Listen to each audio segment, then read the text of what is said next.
Hello बच्चों, स्वागत है आप सभी का हरियाणा की एजुसेट ऑनलाइन कक्षाओं में। प्यारे बच्चों, मैं दयावती, प्राध्यापिका अर्थशास्त्र from government senior secondary school Kharedi, आप सभी का इन कक्षाओं में स्वागत करते हैं। प्यारे बच्चों, अपनी आज की इस कक्षा में हम कक्षा 11 का टॉपिक पढ़ेंगे, केंद्रीय प्रवृत्ति का माप मध्यिका। इस कक्षा के उपरांत आप सभी बच्चे जान पाएंगे कि केंद्रीय प्रवृत्ति का माप मध्यिका क्या होती है, मध्यिका की परिभाषा क्या होती है और जो विभिन्न प्रकार की हमारी श्रृंखलाएं हैं उन सभी श्रृंखलाओं में हम मध्यिका की गणना कैसे करते हैं, उन सूत्रों का प्रयोग कैसे करते हैं। तो ये सब आप अपनी आज की कक्षा में जान पाएंगे। तो चलिए अपनी आज की कक्षा हम शुरू करते हैं। हमारे टॉपिक का नाम है केंद्रीय प्रवृत्ति का माप मध्यिका। तो मध्यिका को जानने से पहले, समझने से पहले आप सभी को ये पता होना चाहिए कि केंद्रीय प्रवृत्ति क्या होती है। तो प्यारे बच्चों, केंद्रीय प्रवृत्ति का अर्थ है केंद्रीय मूल्य या एक ऐसा मूल्य जो पूरी श्रृंखला का प्रतिनिधित्व कर रहा है। केंद्रीय यानी कि सेंटर के अंदर, तो जो हमारी श्रृंखला होती है उस श्रृंखला के बिल्कुल केंद्र में, या हम कह सकते हैं कि जो पूरी श्रृंखला का प्रतिनिधित्व कर रहा है। जब हमारे पास बहुत बार बहुत ज़्यादा आंकड़े हो जाते हैं जिन्हें याद करना या समझना हमारे लिए मुश्किल हो जाता है, तो ऐसे में उस पूरी श्रृंखला का एक केंद्रीय मूल्य निकाल लिया जाता है, एक प्रतिनिधि मूल्य ले लिया जाता है और उसी का हम आगे प्रयोग करते हैं। तो केंद्रीय मूल्य जो पूरी श्रृंखला का प्रतिनिधित्व कर रहा होता है, इन्हें हम औसत भी कहते हैं। तो जो हमारे औसत होते हैं वो औसत मुख्यतः दो प्रकार के होते हैं, एक गणितीय औसत और दूसरे स्थिति संबंधी औसत। जो हमारी मध्यिका है ये हमारा स्थिति संबंधी औसत है। गणितीय औसतों के अंतर्गत हम समानांतर माध्य पढ़ते हैं और इसके अलावा वहाँ पर गुणोत्तर माध्य और ज्यामितीय माध्य भी हमारा किसके अंतर्गत आता है, गणितीय औसतों के अंतर्गत ही आता है। लेकिन आपके सिलेबस के अंदर हम गणितीय औसत के अंतर्गत केवल समानांतर माध्य को पढ़ते हैं।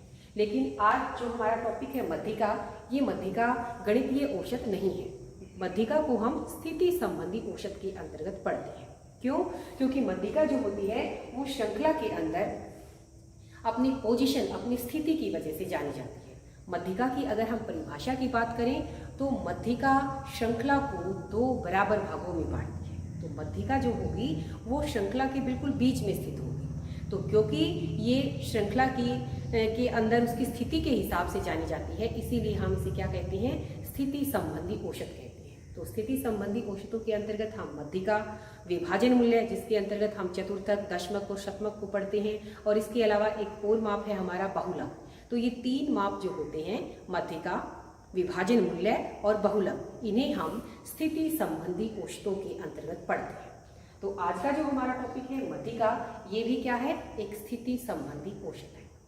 तो केंद्रीय मूल्य वो मूल्य जो श्रृंखला के केंद्र में है, जो पूरी श्रृंखला का प्रतिनिधित्व कर रहा है, और उसी केंद्रीय मूल्यों के अंतर्गत जो स्थिति संबंधी औसत आते हैं उनके अंतर्गत हम पढ़ेंगे मध्यिका। तो चलिए, मध्यिका की सबसे पहले हमें परिभाषा का पता होना चाहिए। मध्यिका होती क्या है?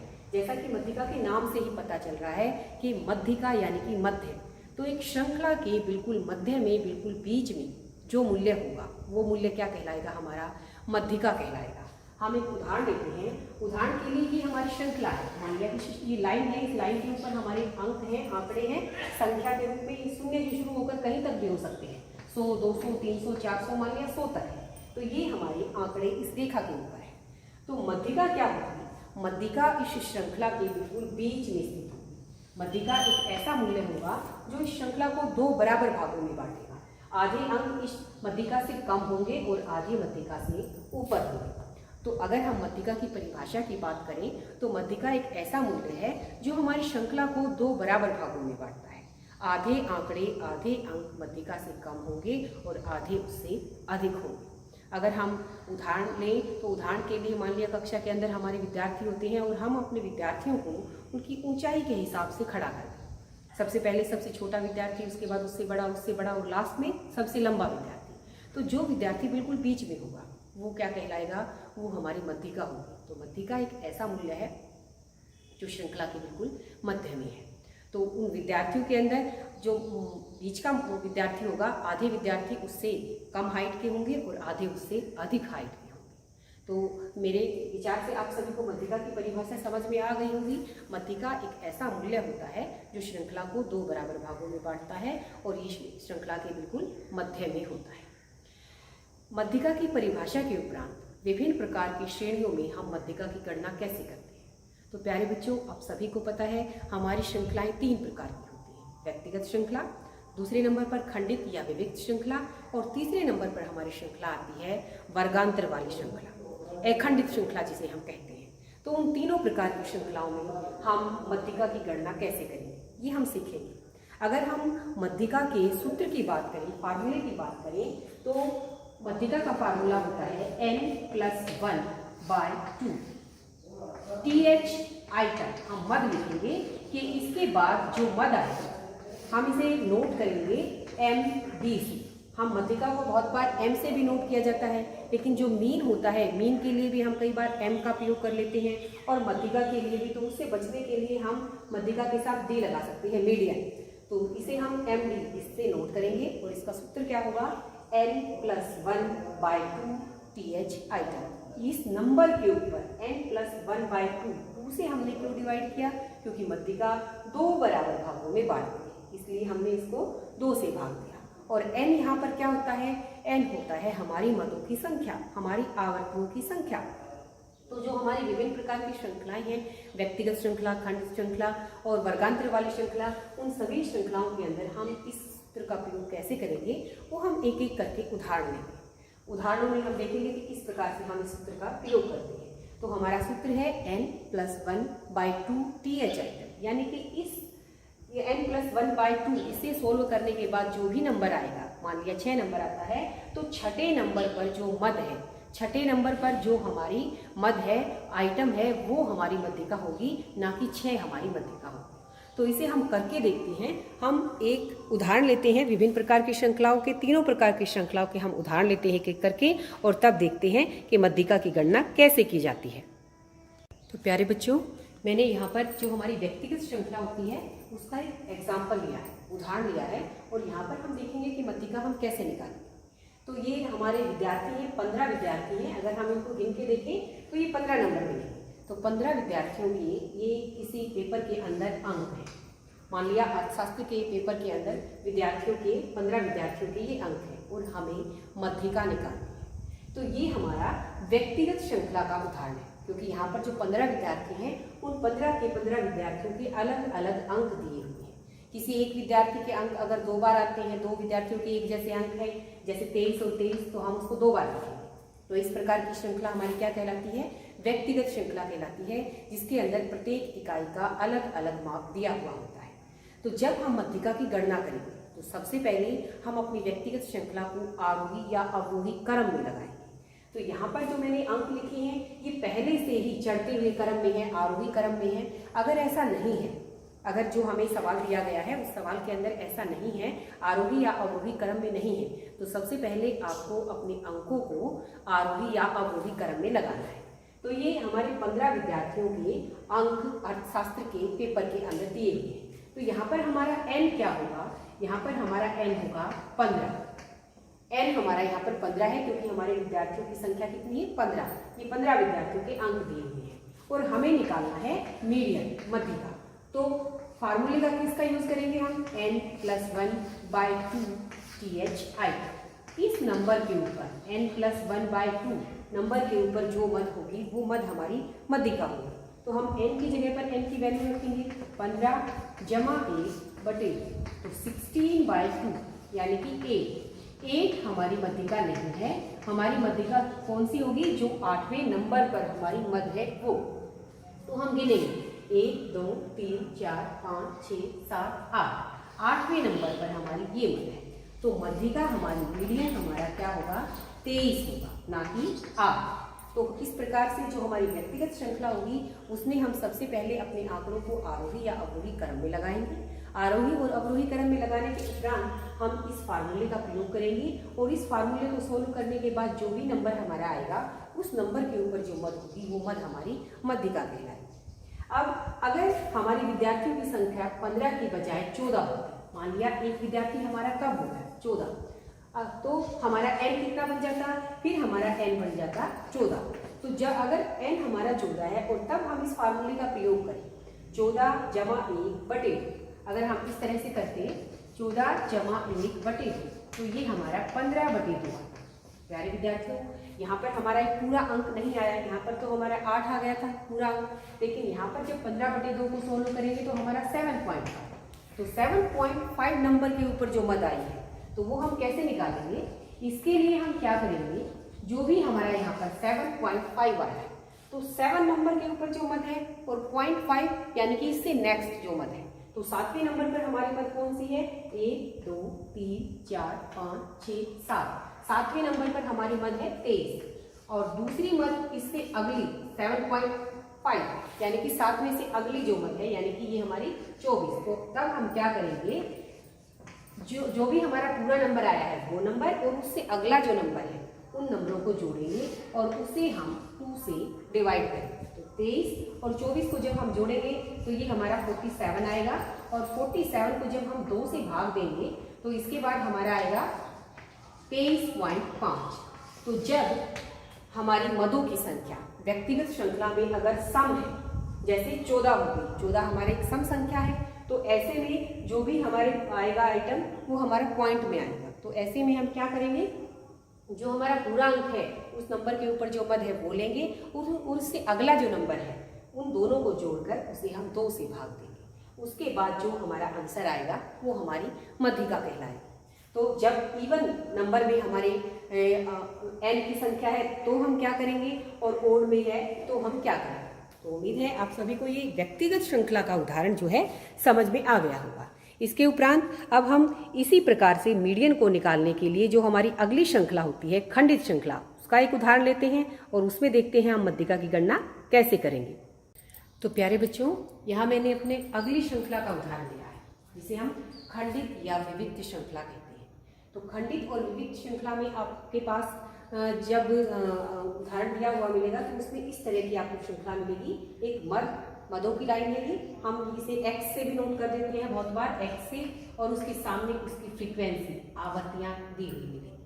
तो ये जैसे हमारी मदें हैं 2 3 4 5 6 7 8 9 10 तक, तो 2 की आवर्ती 2 यानी कि जो 2 मद है वो 2 बार 2 टाइम्स आई है, 3 बार आया है, 4 8 बार आया है। तो इस तरह से ये हमारी प्रत्येक मद की फ्रीक्वेंसी है। तो ये हमारी खंडित श्रृंखला है। तो जब हमारे पास खंडित श्रृंखला हो, विविक्त श्रृंखला हो, तो ऐसे में हम मध्यिका की गणना कैसे करेंगे। तो उसके लिए जो हमारे स्टेप्स हैं वो स्टेप्स हमारी व्यक्तिगत श्रृंखला की तरह ही हैं। जैसे सबसे पहले हम अपने आंकड़ों को आरोही अवरोही क्रम में लगाएंगे। अब ये जो हमारी यहाँ पर दी हुई जो श्रृंखला है इसके अंदर पहले से ही 2 3 4 5 6 7 8 9 10 ये आरोही क्रम में लगी हुई है। अगर ऐसा नहीं है तो हमें क्या करना है, आरोही या फिर अवरोही क्रम में लगाना है। जैसे आरोही और अवरोही क्रम में हम मदों को लगाएंगे, ना कि इनको। जो हमारी आवर्तियां हैं, आवर्तियां तो किसी की कम होंगी किसी की ज़्यादा होंगी, तो ये आगे पीछे होंगी, लेकिन हमें अपनी मदों को पहले नंबर पर 2, 2 के बाद 3, फिर 4 5 6, तो हमें अपनी मदों को आरोही या अवरोही क्रम में लगाना है। ये हमारा पहला स्टेप। इसके बाद खंडित श्रृंखला में दूसरे नंबर पर हम CF निकालते हैं। CF यानी कि कॉमुलेटिव फ्रीक्वेंसी, संचयी आवर्ती हम इसे बोलते हैं। संचय का अर्थ होता है जोड़ना। तो संचयी आवर्ती निकालते समय भी हम अपनी आवर्तियों को जोड़ेंगे। तो जो हमारी खंडित श्रृंखला है, सबसे पहले हमने उसको आरोही या अवरोही क्रम में लिखा।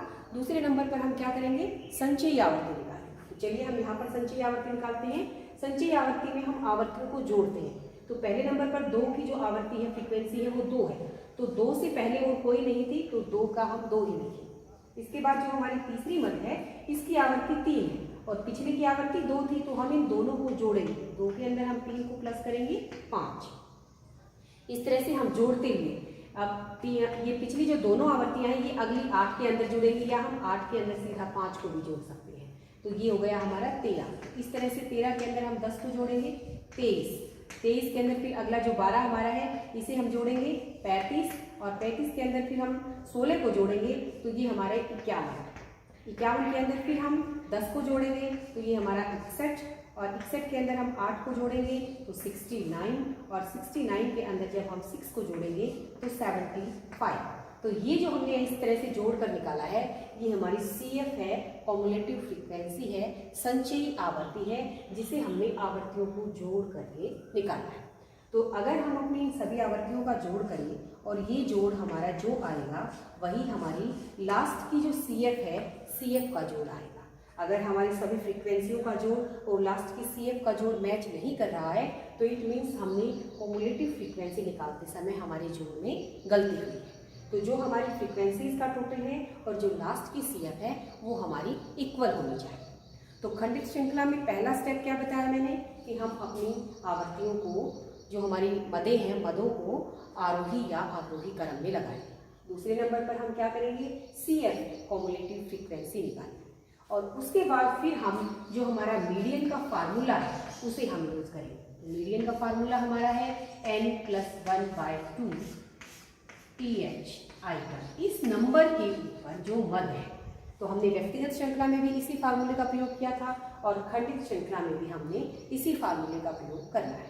तो n यहाँ पर अब हमारा क्या है, n ये जो हमारी मदों की संख्या है, ये हमारा जो फ्रीक्वेंसीज का टोटल है, सिग्मा f जो होता है हमारा सभी फ्रीक्वेंसीज का जो टोटल होता है वही हमारा n होता है खंडित श्रृंखला में।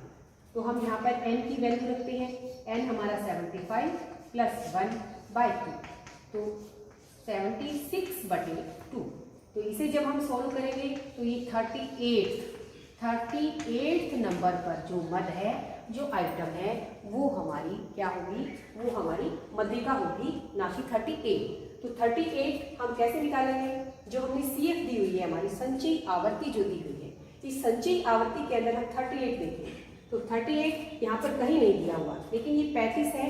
आप सभी को पता है जो 35 होता है वो 38 से कम है। तो जो नेक्स्ट वाली हमारी जो CF है, इस CF के अंदर हमारा 38 लाई करता है। तो इस CF के अंदर इसके सामने जो हमारी मद दी हुई है, ये जो हमारी मद है, ये हमारी मीडियन कहलाती है। तो जो हमारा नंबर यहाँ पर आया 38, उसको हम CF में ढूंढेंगे और जिसके अंदर भी हमारी वो CF 51 के अंदर है, तो उसके सामने वाली जो मद है वो मद हमारी मीडियन होगी।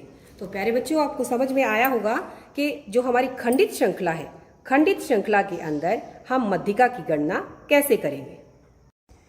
तो प्यारे बच्चों, अब हमने जो अपना अगला उदाहरण लिया है, ये हमारा अखंडित श्रृंखला से है। अखंडित श्रृंखला यानी कि वर्गांतर वाली श्रृंखला, इस प्रकार की श्रृंखला जिसके अंदर हमें इस तरह से वर्गांतर दिए हुए मिलेंगे, उन वर्गांतरों के सामने उनकी ये फ्रीक्वेंसी दी हुई मिलेगी। तो जब हमारी श्रृंखला अखंडित हो, वर्गांतर वाली श्रृंखला हो, वहाँ हमें मीडियन निकालना हो, मध्यिका निकालनी हो, तो हम क्या करें, सबसे पहले जो हमारी फ्रीक्वेंसी दी हुई है, हम इन फ्रीक्वेंसीज का टोटल करेंगे, सिग्मा f निकालेंगे। ये जो सिग्मा f होगा यही हमारा n के इक्वल होगा, n यही होगा। तो जब हम अपनी फ्रीक्वेंसीज का टोटल करते हैं, तो जब यहाँ पर हम टोटल करेंगे तो हमें 161 मिलेगा इन सभी का जोड़। इसके बाद हमें अगला स्टेप क्या करना है, अगला स्टेप करने के लिए हम सबसे पहले, जैसे हमने खंडित श्रृंखला के अंदर किया था, संचयी आवर्ती निकालते, वही संचयी आवर्ती कॉम्युलेटिव फ्रीक्वेंसी निकालते। तो ये मैंने आपको बताया था, कॉम्युलेटिव फ्रीक्वेंसी के अंदर हम सबको जोड़ते हुए चलते हैं, संचय करते हुए जोड़ते हुए चलेंगे। तो यहाँ पर भी हम वही करेंगे। सबसे पहले हमारी फ्रीक्वेंसी 22 यो की यो लिखेंगे हम। अब इस 22 के अंदर हम 38 को जोड़ करेंगे तो ये हमारे 60 बन जाएंगे। 60 के अंदर फिर हम 46 इसे जोड़ेंगे तो ये हमारे यहाँ पर 106 में फिर हम 35 को जोड़ेंगे तो ये हमारे हो जाएंगे 141, और 141 में जब हम 60 को जोड़ेंगे तो 161। तो ये इस तरह से हमने इनको जोड़ते हुए CF यानी कि संचयी आवर्ती निकाली, और संचयी आवर्ती में जो हमारी लास्ट की फ्रीक्वेंसी है वो और हमारी जो सभी फ्रीक्वेंसीज का टोटल है वो दोनों हमारे बराबर होने चाहिए। इसके बाद हम मीडियन निकालने के लिए किस फार्मूले का प्रयोग करें, मध्यिका के लिए क्या फार्मूला होगा। तो अब तक जो फार्मूला हमने प्रयोग किया, यहाँ पर हम वह फार्मूला यूज नहीं करेंगे, उससे अलग होगा हमारा सूत्र। क्या होगा, यहाँ पर हम यूज करेंगे L1 + n/2 minus CF/F × I। अब ये L1 क्या है, n/2, CF, F और I क्या है, ये हमें देखना है।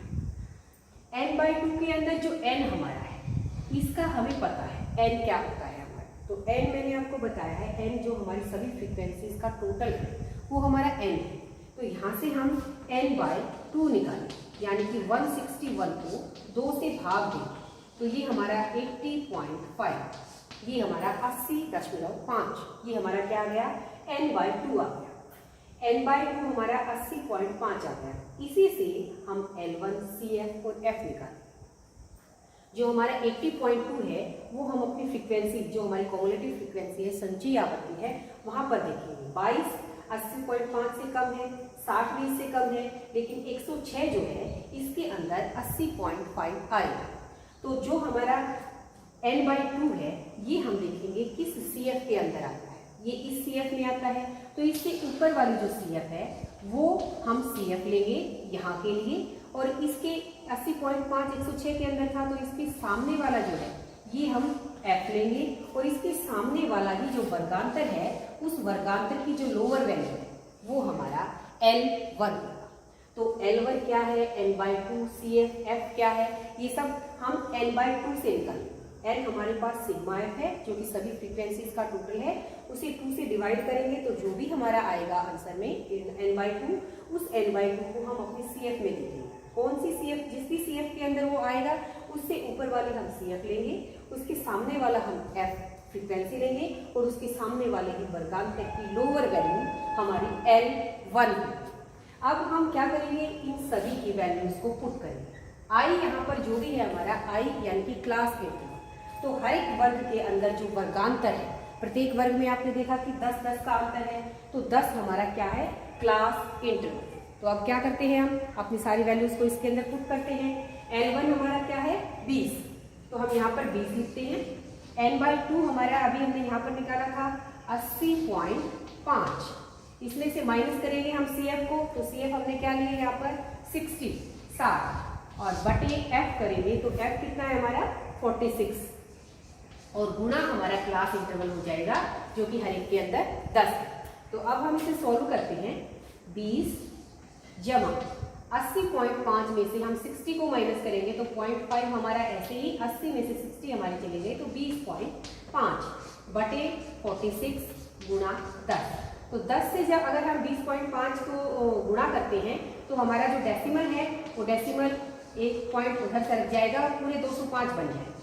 205 बटे 46, जब हम 205 को 46 से भाग दें तो ये हमारा 20.20 जमा ये हमारा 4.46 लगभग कितना आएगा, और इनको जब हम जोड़ेंगे तो ये हमारा आंसर आएगा 24.46। तो ये 24.46 जो है ये हमारी मध्यिका है, मीडियन है।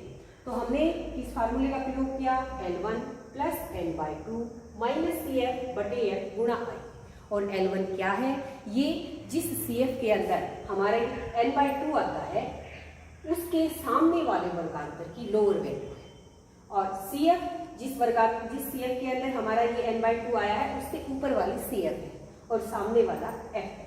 तो आप सभी बच्चों को ये फार्मूला याद करना है, L1 plus n/2 minus CF बटे F।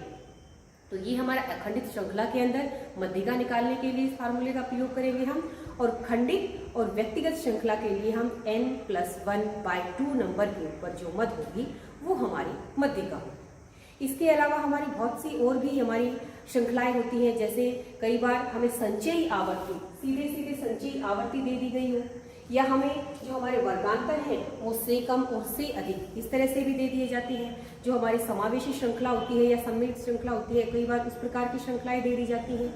और कई बार हमारा जो सवाल इस तरह से भी पूछा जा सकता है कि कोई एक फ्रीक्वेंसी दे ही ना रखी हो, अज्ञात फ्रीक्वेंसी हो। तो इस प्रकार के भी हम एक एक उदाहरण करते हैं और देखते हैं कि जब हमारी श्रृंखलाएं इस प्रकार की हों तो उनमें हम मध्यिका को कैसे निकालेंगे। प्यारे बच्चों, यहाँ मैंने अपना अगला उदाहरण लिया है। ये जो उदाहरण है यहाँ पर वर्गांतर दिए हुए नहीं है, और जो संख्या है ये संख्या भी हमारी आवर्ती नहीं है। यहाँ पर मजदूरी दी हुई है से कम, 10 से कम मजदूरी, 20 से कम मजदूरी, 30 से कम मजदूरी, और ये उन मजदूरों की संख्या है। तो जब आप इसे ध्यान से देखोगे तो 30, 35, 60 ये मतलब जुड़ती हुई जो चलती है, जिसे हम संचयी आवर्ती कहते हैं, वो संचयी आवर्ती हमारी यहाँ पर दे रखी है। तो जब इस प्रकार की श्रृंखला दे रखी हो जहाँ पर ना तो वर्गांतर है और ना ही फ्रीक्वेंसी है, CF संचयी आवृत्ति दे रखी है, तो वहाँ पर हम मध्यिका की गणना कैसे करेंगे, ये हम अपने इस उदाहरण में देखेंगे। तो इसके लिए हम क्या करेंगे, सबसे पहले हम अपनी इस प्रकार की श्रृंखला को जो पहले हमने अखंडित श्रृंखला की थी उस अखंडित श्रृंखला में बदलेंगे। तो उसके लिए हम क्या करेंगे, सबसे पहले हमें वर्गांतर बनाना है। तो वर्गांतर हम किस प्रकार से बनाएंगे, वर्गांतर बनाने के लिए जो मजदूरी है से कम, 10 से कम, 20 से कम, 30 से कम, तो यहाँ पर हर एक के अंदर 10-10 का गैप है। तो हम पहला वर्गांतर जो बनाएंगे वो भी 10 का क्लास इंटरवल लेकर बनाएंगे और पहला वर्गांतर बनेगा हमारा 0 से 10 और इस तरह से अगला 10 से 20, 20 से 30 हम अपने सभी वर्गांतर बनाएंगे। तो ये हमारे किस तरह से वर्गांतर बन जाएंगे, 20 से 30, नेक्स्ट हमारा 30 से 40, 40 से 50, 50 से 60, 60 से 70 और जो लास्ट का हमारा वर्गांतर बनेगा वो बनेगा हमारा 70 से 80। तो हमने अपने वर्गांतर जो से कम मजदूरी दे रखी थी वहाँ से हमने वर्गांतर बनाया। इसके बाद फ्रीक्वेंसी हमारी यहाँ पर दे रखी, यहाँ पर फ्रीक्वेंसी की जगह क्या दे रखी है, CF संचयी आवृत्ति दे रखी है। तो संचयी आवृत्ति से हम फ्रीक्वेंसी को निकालें। तो उसके लिए पहले हम संचयी आवृत्ति को उतारते हैं, हर एक वर्ग के सामने हम उसकी CF लिखेंगे, 15, 35, 60, 84, 96, 127, 198 और लास्ट की हमारी CF है 250। तो ये हमने जो संचयी आवृत्ति थी, संचयी CF जो थी उसे हमने उतार दिया। इस CF से हम फ्रीक्वेंसी निकालेंगे। कैसे निकालेंगे, CF को हम F से कैसे निकालते हैं, जोड़ते हुए चलते हैं। तो हम यहाँ पर उल्टा करेंगे, जब हम CF से फ्रीक्वेंसी निकालेंगे तो उल्टा, यानी कि अब हम जोड़ेंगे नहीं, अब हम माइनस करेंगे। तो कैसे माइनस करेंगे, 0 से 10 में हमारी पहली CF 15 की 15 आएगी, लेकिन जब 10 से 20 की फ्रीक्वेंसी हम निकालेंगे तो इसकी जो CF है इसमें से जो लास्ट की CF थी उसे हम माइनस करेंगे। 35 में से हम 15 को माइनस करेंगे तो ये हमारे 20, इस तरह से हम माइनस करते हुए चलेंगे। 60 में से हम 35 को माइनस करेंगे तो ये हमारे आ जाएगा 25। 84 में से हम 60 को माइनस करेंगे तो ये हमारा आ जाएगा 24। 96 में से 84 को माइनस करेंगे तो ये 12 और 127 में से 7 हम करेंगे तो ये हमारे 31। 98 में से 127 को करेंगे तो ये इस तरह से हम माइनस करेंगे तो ये हमारा 71 और लास्ट में 250 में से 198 को माइनस करेंगे तो यहाँ पर हमारा आ जाएगा 52। तो ये हम इस तरह से अपनी फ्रीक्वेंसी निकालेंगे, आवृत्तियाँ निकालेंगे। तो अब जो हमारी श्रृंखला है, जो हमने इससे पहला उदाहरण किया था अखंडित श्रृंखला का, बिल्कुल वैसी ही हमारी श्रृंखला बन चुकी है। ये हमारे वर्गांतर, ये उनके सामने उसकी फ्रीक्वेंसी, आवृत्तियाँ और ये CF। अब मध्यिका हम बिल्कुल उसी तरीके से निकालेंगे जिस तरीके से हमने अखंडित श्रृंखला के अंदर निकाला। तो वहाँ पर हमने किस फार्मूले का प्रयोग किया था मीडियन के लिए, हमने फार्मूला लगाया था N1 plus N/2 minus CF/F गुणा I। तो सबसे पहले इस फार्मूले के लिए हमें क्या निकालना होगा, N/2 और N हमारा यहाँ पर क्या है, जो लास्ट की फ्रीक्वेंसी है, या फिर हम अपनी फ्रीक्वेंसियों का टोटल कर सकते हैं। तो लास्ट की फ्रीक्वेंसी हमारी 250 है, यानी कि N सिग्मा F 250 है। तो हम N/2 निकालेंगे। N/2 निकालने के लिए हम 250 को 2 से डिवाइड करेंगे तो ये हमारा आ जाएगा 125। तो 125 क्या है हमारा, N/2। अब 125 हम अपनी CF के अंदर देखेंगे तो ये 127 जो हमारी CF है, इस CF के अंदर हमारा 125 लाई कर रहा है। तो इससे ऊपर वाली जो CF होती है वो हम CF उठाते हैं और इसके सामने वाला जो F होता है वो हम फ्रीक्वेंसी में F उठाते हैं और सामने वाले ही वर्गांतर की लोअर वैल्यू को हम L1 के तौर पर लेते हैं। तो ये अब हमारे पास सारी हमारी वैल्यूज है, L1 भी है, F भी है, CF भी है। तो अब हम अपने सूत्र के अंदर इन सारी वैल्यूज को पुट करेंगे और फिर हम मध्यिका निकालेंगे। तो चलिए सॉल्व करते हैं। L1 की जगह लिखेंगे हम 50 जमा N/2 की जगह लिखेंगे 125 माइनस CF हो जाएगी हमारी 96 बटे 31 और गुणा I यानी कि क्लास इंटरवल 10 का। तो अब आगे 50 जमा 125 में से जब हम 96 को माइनस करते हैं तो ये हमारा आ जाएगा 9 और यहाँ पर आ जाएगा हमारा 11 में से 9 गए 29 और बटे 31 गुणा 10। तो बच्चों जब हम इसको सॉल्व करेंगे तो 50 जमा हम लिख सकते हैं यहाँ पर 290 बटे 31। जब 290 को हम 31 से डिवाइड करेंगे तो हमारा आएगा लगभग 9.35। तो 50 के अंदर जब हम 9.35 को प्लस करेंगे तो 59.35। जो 59.35 है ये हमारी क्या है, मध्यिका है, ये हमारा आंसर है। तो हमने श्रृंखला के अंदर फार्मूले का प्रयोग वही किया जो हम अखंडित श्रृंखला के अंदर करते हैं, लेकिन उससे पहले हमने से कम को वर्गांतर में बदला और संचयी आवर्ती से हमने फ्रीक्वेंसी को निकाला। तो इस प्रकार से हमने इस सवाल को सॉल्व किया। इसके बाद एक और उदाहरण रहता है हमारा, जिसके अंदर हमें अज्ञात फ्रीक्वेंसी दे रखी होती है। अज्ञात फ्रीक्वेंसी हमें दी हुई होती है लेकिन उसमें से कोई एक फ्रीक्वेंसी मिसिंग होती है। तो ऐसे में हम मध्यिका को कैसे निकालेंगे, अब हम वो सीखते हैं।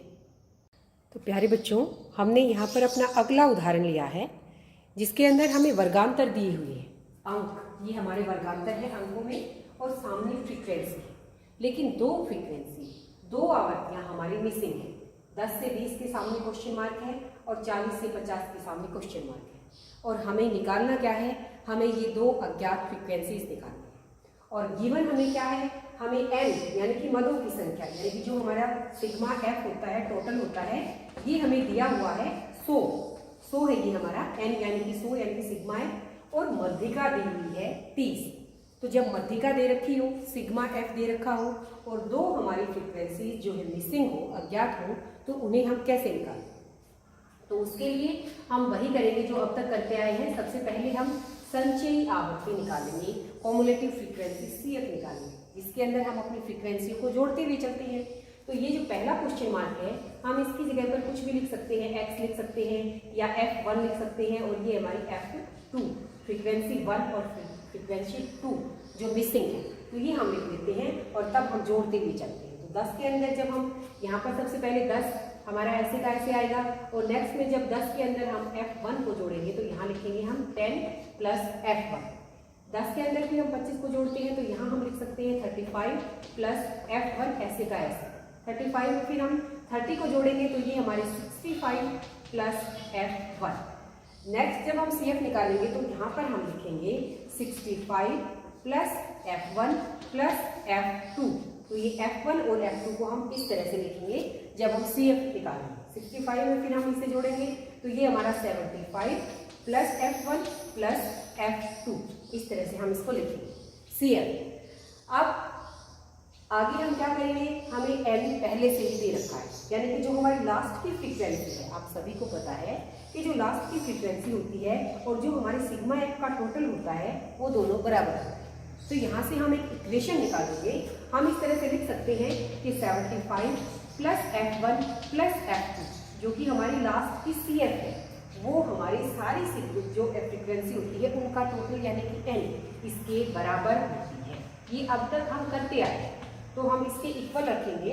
तो यहाँ से हम F1 प्लस F2 की वैल्यू निकाल सकते हैं। 75 जब यह जाएगा माइनस का हो जाएगा और 100 में से 75 माइनस होंगे तो 25। तो यहाँ से हमें एक इक्वेशन मिल गई कि जो हमारी पहली फ्रीक्वेंसी है जो कि मिसिंग है और जो दूसरी फ्रीक्वेंसी है जो मिसिंग है, इन दोनों का टोटल कितना है 25। तो हम इसे इक्वेशन 1 डाल सकते हैं कि ये हमारी फर्स्ट इक्वेशन है। इसके बाद इसे आगे सॉल्व करने के लिए हम क्या करेंगे, हम अपने फार्मूले का प्रयोग करेंगे। कौन सा फार्मूला है हमारा मध्यिका निकालने का, L1 plus n/2 minus CF बटे F गुणा I। ये L यानी कि मीडियन के इक्वल है। मीडियन हमें पहले से गिवन है 30, तो हम मीडियन की जगह पर इसकी वैल्यू रखेंगे L1 के लिए हमें पहले n/2 चाहिए, n हमारे पास पहले से ही है 100, तो n/2 क्या होगा, 100 का आधा 50। तो 50 हम देखेंगे कौन सी CF के अंदर आएगा। तो पहले बच्चों जब आप देखोगे कि 50 10 plus F1 35 plus F1 65 plus F1, तो n/2 यानी कि जो 50 है वो 65 इसके अंदर तो आएगा ही आएगा। हमें नहीं पता F1 कितना है, 35 के अंदर भी हो सकता है, F1 जोड़ने के बाद 50 या 50 से ज़्यादा हो जाए, लेकिन यहाँ क्लियर है कि जो 65 है ये 50 से कम है। तो 65 से ऊपर वाली ये जो फ्रीक्वेंसी है, इस फ्रीक्वेंसी के अंदर हमारा n/2 लाई करेगा। इससे ऊपर वाली हम क्या लेंगे CF लेंगे, इसके सामने वाले हम F लेंगे और सामने वाले ही वर्गांतर की लोअर वैल्यू हम L1 के तौर पर लेंगे। L1 की जगह पर हम वैल्यू पुट करते हैं 30 जमा n/2 हमारा 100 को जब हम 2 से भाग देंगे 50 माइनस CF की जगह हम लिखेंगे 35 प्लस F1 और बटे लिखेंगे हम F यानी कि फ्रीक्वेंसी जो कि हमारी कितनी है 30 और गुणा I में जब हम करेंगे 10 का हमारा इंटू हो जाएगा। तो ये 30 जब इक्वल के इधर आएगा तो इस 30 से हम माइनस करेंगे तो ये 0 हो सकता है या हम इसे यहीं पर कैंसिल भी कर सकते हैं। तो हम हमारे पास कितना बचा 50 माइनस 35 माइनस F1 बटे यहाँ 0 से इसको हम इससे कैंसिल कर सकते हैं बटे 3 और इक्वल हमारा 0 आएगा क्योंकि यहाँ पर हमने इसको कैंसिल कर दिया। तो जब हम क्रॉस मल्टीप्लाई करेंगे तो 3 की जब 0 से मल्टीप्लाई करेंगे तो ये हमारा सीधे 50 में से हम 35 को माइनस कर सकते हैं तो यहाँ पर हमारा कितना आ जाएगा 25 नहीं 15 आ जाएगा। ये हमारा 15 माइनस F1 इक्वल टू 0। तो हम हमारे यहाँ से F1 की वैल्यू आ गई 15। तो जब F1 की वैल्यू 15 आ गई तो हम F1 की वैल्यू जब इस इक्वेशन के अंदर रखेंगे तो वहाँ से हमारी F2 की वैल्यू भी आ जाएगी। तो जब हम इस इक्वेशन के अंदर F1 की वैल्यू रखते हैं 15 प्लस F2 इक्वल टू 25 तो यहाँ से F2 की वैल्यू भी हमारी आ जाएगी 25 में से हम 15 को माइनस करेंगे तो 10। तो इस तरह से बच्चों हमने जो हमारी 2 फ्रीक्वेंसीज मिसिंग थी उन मिसिंग फ्रीक्वेंसीज को भी हम निकाल सकते हैं। तो आज के लिए इतना ही। हमने सभी तरह की मध्यिका हर एक प्रकार की श्रृंखला के अंदर निकालनी सीखी। आज की कक्षा हम यहीं समाप्त करते हैं।